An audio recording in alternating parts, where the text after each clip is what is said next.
let's talk more about curiosity.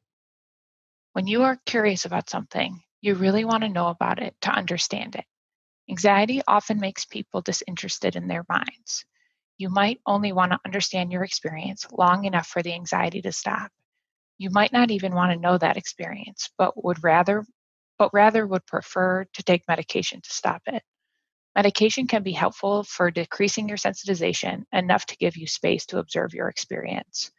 But the capacity to observe your experience with curiosity, like you really want to know it, is crucial for willing acceptance.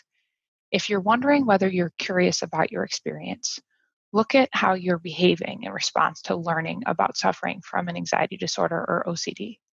Some behaviors that convey curiosity about it are reading about it, listening to audiobooks or podcasts, watching videos, joining a support or an advocacy group. All of these behaviors are ways to get more information and more understanding about your suffering. They push you towards acceptance rather than pulling you away from it. Self-monitoring is another great way to build curiosity. It sounds like a simple task, but staying with your experience long enough to observe it, to notice your triggers, your thoughts, your feelings, your sensations, and your urge to act can be really challenging when you're anxious. Also, many people don't like their own answers when they self-monitor. Self-monitoring becomes an opportunity for judgment, and that feels aversive.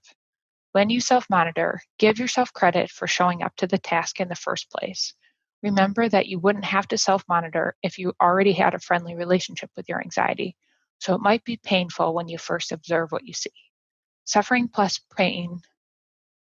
is pain plus resistance.